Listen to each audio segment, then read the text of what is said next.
everyone, welcome back to the podcast. So today's guest is A lovely voice actress who has brought so many anime characters to life, such as Emiliko from Shadow House, Mary from Fairy Tale, Becky Blackbell from Spy X Family, and many, many more. Today we talk about how she brings these characters to life and a little bit about her upcoming role in Genshin Impact. So join me today. Thank you so much for coming onto the podcast. Could you please just introduce yourself a little bit and let us know what it is that you do? Yeah, hi. My name is Dani Chambers. I'm a voice actress. I voice in a lot of anime, video games, animation, and yeah, I enjoy. I've been doing it for about almost 10 years. So yeah, I enjoy it a lot. Oh, that's really good. Did you say 10 years? Wow. Did you always know that you want to be a voice actor? I knew I always wanted to be an actor. Period. Whether if it was like theater or voice. I always loved cartoons and video games. So growing up, I didn't realize it was specifically called voice acting. I thought it was just, acting. I mean, it is acting, but Hmm. I thought it was just like, yeah, I'm just being an actor, and whenever they need to call me in, I'm here. Okay. You mentioned like you've done anime and that. Is that would you say what actually influenced you to really get into anime voice acting? Or like Uh, I know you're like broad, you do mhm. other stuff, but would you say that anime is your main thing or uh, as of right now, probably yes. okay. But I really really like doing video games. Okay. It's really fun. Okay. Wow. That's actually really interesting for a perspective for someone like me. I'm not really into gaming, Mhm. and I've watched a few people playing games. It's really interesting that there's actually a section for voice acting for video games. I genuinely never really paid attention, to be honest. Yeah, it's like it's something you don't really think about until it's, like, brought to your attention. You're like, "Oh, yeah, somebody has to make those noises or those Yeah. words." Yeah, because I just because most of the games that I've seen people playing, well, I'm around quite a lot of males, so they're always playing Mhm. like action games. And I was like, who needs to voice that? Like, it's just a machine, isn't it? Yeah, it's it is because it's like you're just used to the Call of Duty games or, like, those pirate Yes. games, but people still talk in those games when they do the campaigns or the first player, uh, Yeah. story mode. Oh, wow. Thank you for letting me know about that. Yeah, you're welcome. um, what is your favorite thing about being a voice actor? Um, that's hard. I think my favorite part of voice acting is getting to be, like, a different character Hmm. because I think because it's, like, it's characters that I don't normally play or I'm not, like, this type of character in general. So it's really nice to be able to play something I'm not used to playing. That's actually good.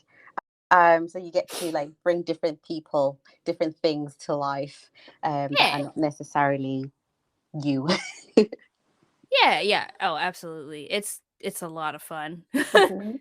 Could you like walk us through like a day when you are doing, bringing characters to life? What's your typical day like? Um, the thing is, especially with anime, I don't really get to know what I'm recording when I until I get in the booth. So we don't really have a process of like getting into character as much like Okay. if we did in like theater or film. Hmm. Um, but before I go in, I'll do like my warm ups. I'll work on my high voice. I'll work on my low voice. Usually in the car, so that way, because I mean, I won't have time to do warm ups if I'm in the studio. Yeah. So So like when you're mentioning like the booth thing, you're mhm. going in and they just tell you to um make a sound. It sounds silly, but do they tell you to like make a specific, like are you reading lines or are you just doing what they're asking you to do? Yeah, so, like, I'll go in and we'll look at the character and we'll listen to the Japanese and, we'll see, like, we'll listen to it and see if we could try to match it and put our own spin on it. Mhm. And that's usually how that goes. We'll get the materials from Japan, and for the script, we have our translators translate it, and then it gets adapted to English. And then once it's adapted into English, then we go ahead and record it. What's one thing that you wish people knew about being a voice actor? It's a lot harder than people think because you have to match flaps and keep consistency of the voice and time it out. So it's a lot more work than people think, and I wish people knew that because there's so much that goes into dubbing, and I hate it when people think it's really easy. I'm one of those people because I when I watch a dub and just I think because they make it sound so effortless, it just sounds very effortless, and Mhm. um, unfortunately, I guess we do take it for granted. Yeah, I mean, that's totally fair to, Mhm. assume that. Yeah. Um, So back to like like you're saying, it's not as easy as people think it is. Um, how do you feel when people always say they prefer sub of a dub? I'm more of like, whatever you prefer, that's Hmm. totally fine. I I listen to both. I really don't care. People have their preference. I feel like people who argue and, like, kinda waste their time arguing about it, you're just wasting Hmm. your time, Hmm. because it's like, just let people enjoy how they want to. Why criticize them for how they watch it? I just like, why? Like, I watch live actions in their original language, and I watch, some other anime in dub, like, I why not? Yeah. Why? So, it's like people can say what they wanna say because they have the right to, but I'm just like, "Okay, cool. As long as you're not hurting Yeah. nobody, whatever." Yeah. You voiced Becky from Spy Family. Yeah. Do you feel any pressure at all when you're voicing characters that fans absolutely love? So, I don't necessarily feel pressure. I it's more of me wanting to do a good job because if they're such beloved characters, I don't wanna, mess it up, and I'm not like, I feel like I'm describing pressure, but I don't feel pressured. Hmm. I just wanna do a good job on my end, and do the character justice, because I know not everybody's gonna like everything you do. So I just rather make myself proud. And if people love it, that's great. And I'm so glad they do.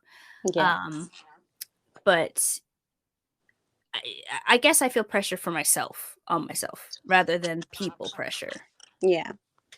Ah, that's good because you always want to deliver, I guess, the Yes. best that you can. Yeah. Yeah. Are you an anime fan? And what's your favorite anime, if you will? Oh, absolutely. Yes. My favorite anime?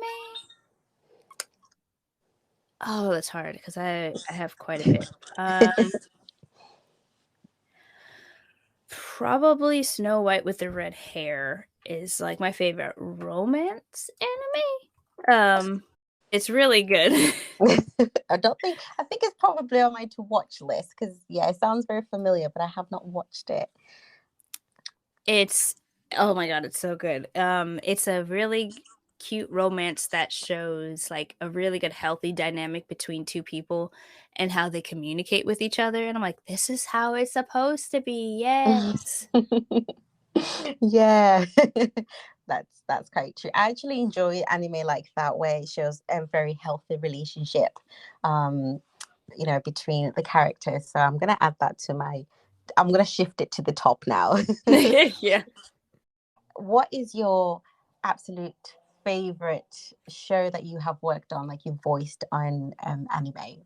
Oh, that's hard. People ask me that a lot. I love all of them. Probably Aharon-san, Okay. because that one's a really funny slice of Yeah. life romance show, and it makes me laugh. Like, while we were recording, I've laughed so hard, I gave myself a stomachache. At least you're having fun. Oh yeah, absolutely. Absolutely. And what is your dream character to voice on any manga anime that's to be made or was made? Um there is a manga that I love called Sweat and Soap. Oh. Okay. It's not anything bad. No, it's not. You I've read it? read It's it. so cute.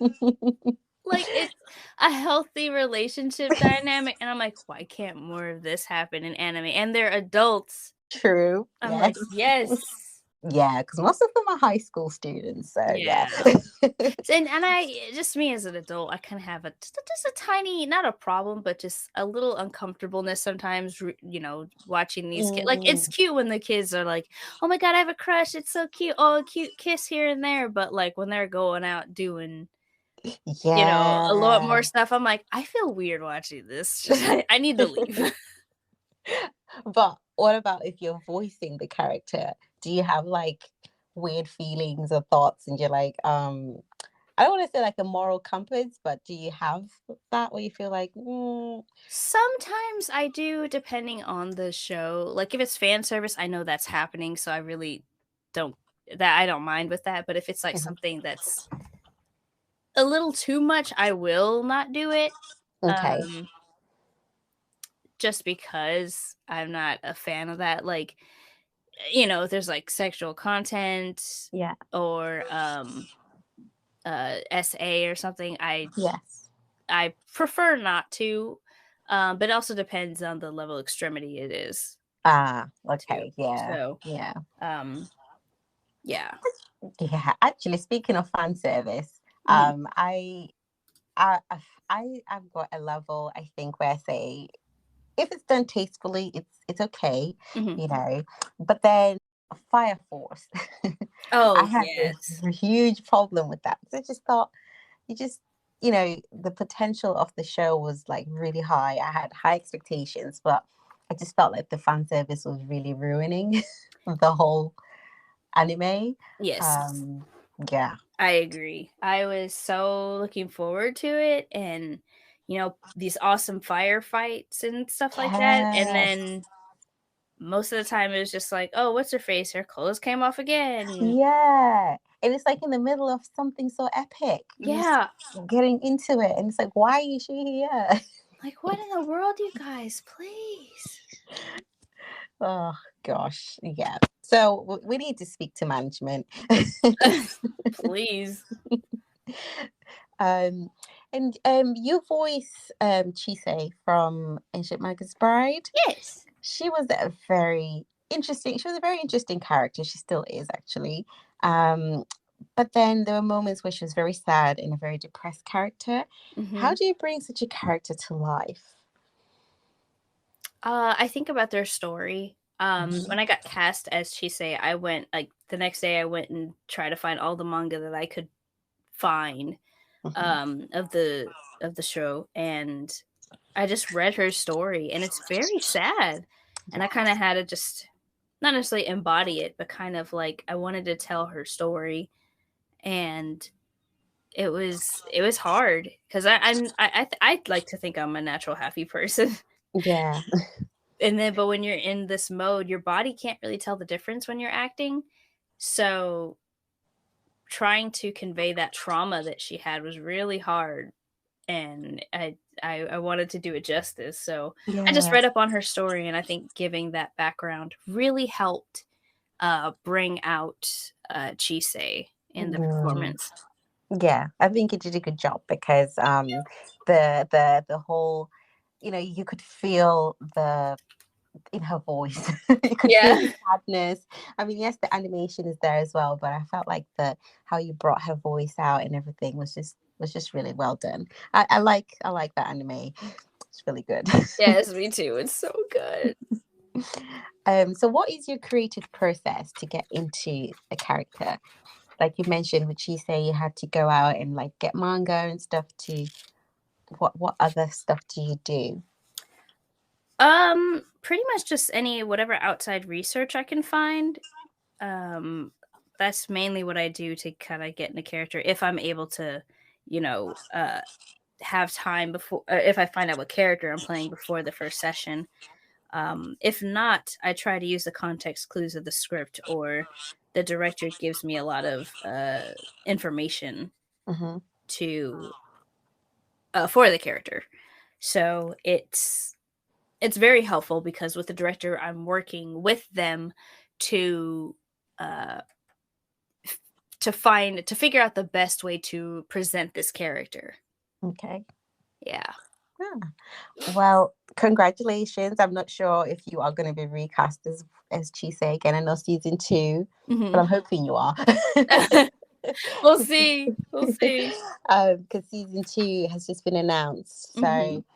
with stuff like this, do you normally get told in advance if you're going to do, be playing the same character again, or you just, I don't know, get told on the day this is what you're doing?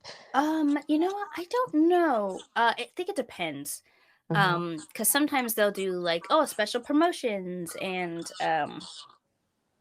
you know, certain videos and stuff that say like, "Oh, check this out. This is coming back," or whatever.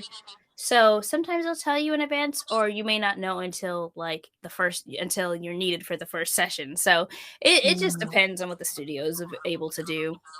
okay. Wow. So much I'm learning. I genuinely thought you get told from, if this anime is going to have 2 seasons, you'll be told in advance and then you work. Oh no, see, we don't even know if a show gets two seasons or not unless it's already been stated. So when like fans find out there's a new season, that's when we find out. Really? Yeah. Wow. A lot of Okay. people think that we have a lot of the inside. We're technically contractors. We don't work for Crunchyroll per se, Hmm. so we don't have all the ins and outs of the information. Um, so like when y'all find out, we do too. So that's why you see us celebrating on Twitter, like, "Wow!" Another thing, like, you just mentioned that like you're a contractor and that. Is it something? Yeah, because I genuinely thought you'll be like, if it's Crunchyroll or Funimation, you will be working directly under them. Mhm. So is everybody like freelancer, or they are in different? Yes. So ooh, excuse me, as a contractor, you aren't necessarily guaranteed like hours, or you're not guaranteed anything. You audition for the show, and if you get cast, then you go week by week for however many hours you're needed for that episode. Um, and then once you're done with the show, that's it. So you could be contracted just for that show, or if it has like 2 seasons, you could be contracted for those 2 seasons. But as a contractor, you're self-employed, so you're like kind of setting your own schedule and stuff like that. So we don't get all the information and stuff from Crunchyroll about things. We're just there to go in, record, and go home. Okay. Wow. Well, thank you for that. Mhm. Had no idea. Yeah, it's so interesting. Like I thought it blew my mind when I first started working there. I was like, oh, so we Yeah. don't know. Got it. Because it's very interesting. One of my reasons for actually starting this podcast part is trying to get into the to understand more about like the industry and stuff, in Mhm, terms of people like me who just normally just consume, and we don't really know, the ins and outs, like the time frame it takes to create stuff. So mhm. I'm really trying to really maybe like be a bridge between the someone like me who just consumes, and the creative parts, and get to really understand. For I feel bad, Yeah. for example, for someone who just consumes. I don't really get to understand the creative people who Mhm, actually work in this, like their working conditions. I know not everybody can obviously talk about the working conditions, but mhm. the time that you guys spend on like bringing these characters to life, from the animators to yourselves, the voice actors. So I'm just basically trying to understand, not just Yeah, consume, but understand, yeah. um the whole process so Yeah. that hopefully we can lessen the amount of hate and the misunderstandings that I see online, Mhm. especially when people just attack Yeah. studios. And it's like, yeah. Yeah, no, I appreciate that. Again, congratulations on Genshin Impact. Thank you. You'll be voicing, is it Nalu? Nilu. Nilu. Mhm. God, horrible British accent. No, Ruin you're everything. fine. I've heard all kinds of pronunciations for it, and it's great. Yeah, so congratulations on her. Can you tell us anything about the character or Um, oh. can she's adorable. She's a dancer, and she's a bit of an airhead.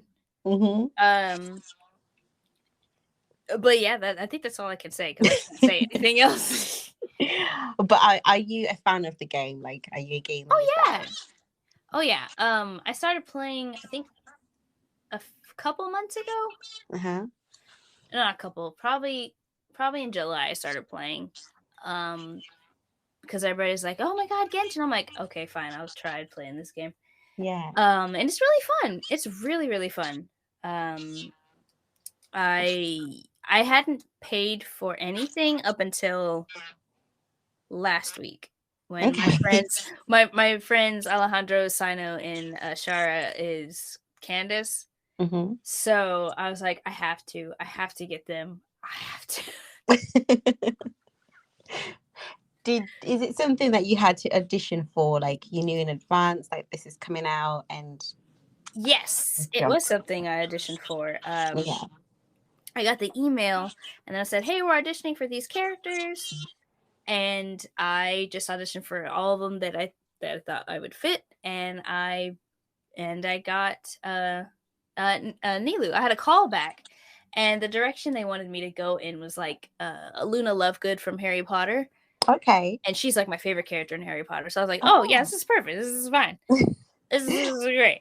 Um, so yeah, I saw that and I went with my instinct and I booked it. Wow.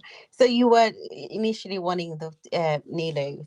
Honestly, I it didn't matter which one I Mm-hmm. got. I just was happy to be in it or just audition Yes. for it. I wasn't expecting to get anything because I didn't hear back for like 2 weeks after that callback. So I was Uh-huh. like, well, I guess I didn't get it. Time to move on. And then like the next day, they're like, "Hi, congrats, you've been booked. Let's get you recorded." I was like, "Oh my god!" Because I've always said I wanted to be in Genshin just because of how pretty the characters are. Like everybody looks so nice. It's such a beautiful game, Mm-hmm.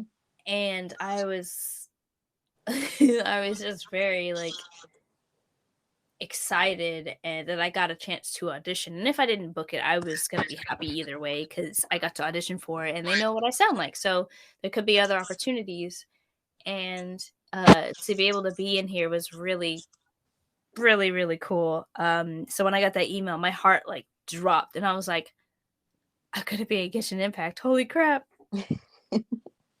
You need to have any qualifications or skills to be a voice actor. Yes. I would suggest getting cold reading practice. Oops. um Cold reading is when you see a script for the very first time Mm-hmm.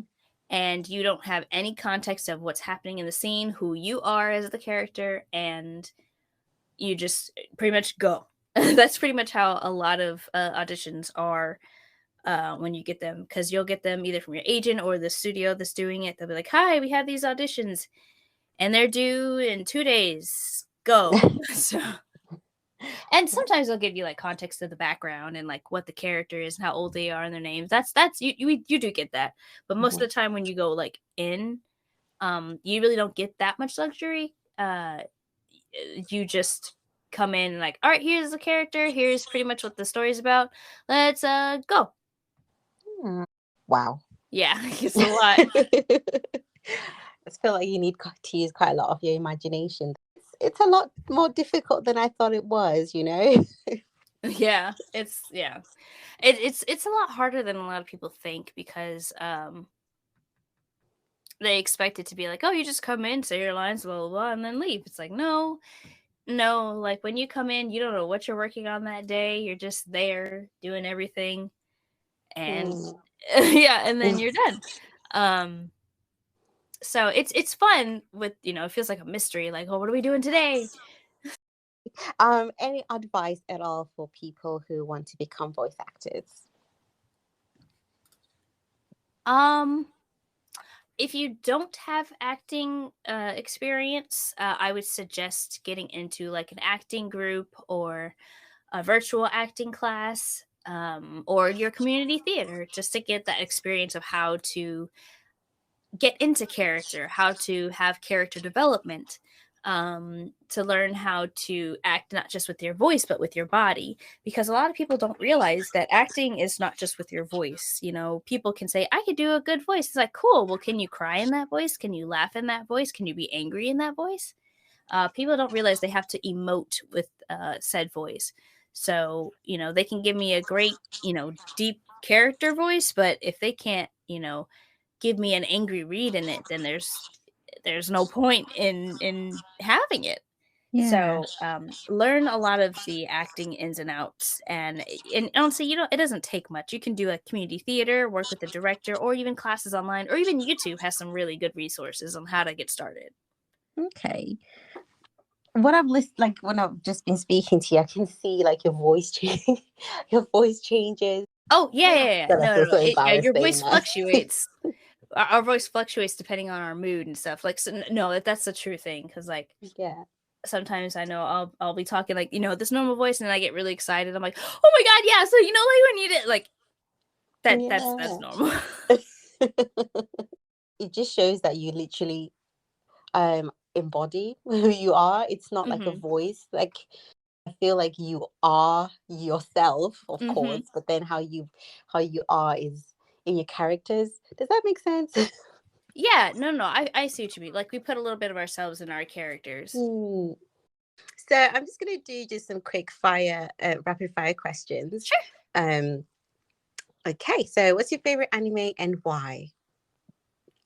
Snow White with the red hair because it shows realistic communication of relationships, and they're cute. One lesson that you have learned from anime. Um, uh,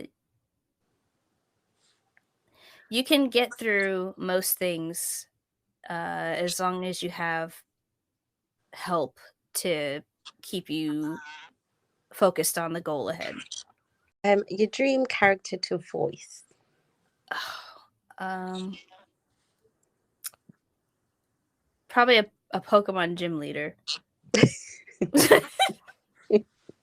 Okay, can I ask why? 'Cause I love Pokemon. I grew up with Pokemon, and Uh, that would be, like, the ultimate dream to voice a dragon trainer, a dragon gym leader.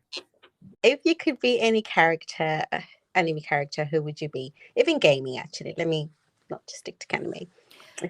Oh, probably Tiny Tina from Borderlands. Ah, Ashley Birch is hilarious as her, and oh my god, like, if I could be like Tiny Tina or somebody like that, yes.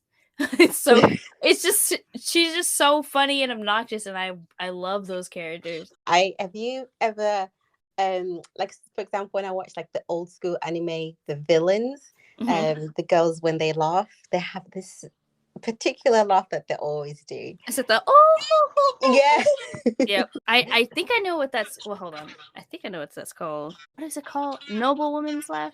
Is it Noble Woman's Laugh? It's actually called something in Japanese, and I can't remember what's it called. It's just the "Oh, ho, ho" laugh. Yeah. Is there something like that that you've had to do that? Do, do you feel silly doing it? I've done it for, like, fan projects, but not for, like, official projects, but I really want to because 'cause they're really funny. It's so funny because it's just very obnoxious and Mhm. so unreal. It's just Thank you so much for doing this with yeah, me. yeah, of Um, course. really appreciate this. Thank you so much for joining us today. Yeah, you're welcome. Thank you for having me.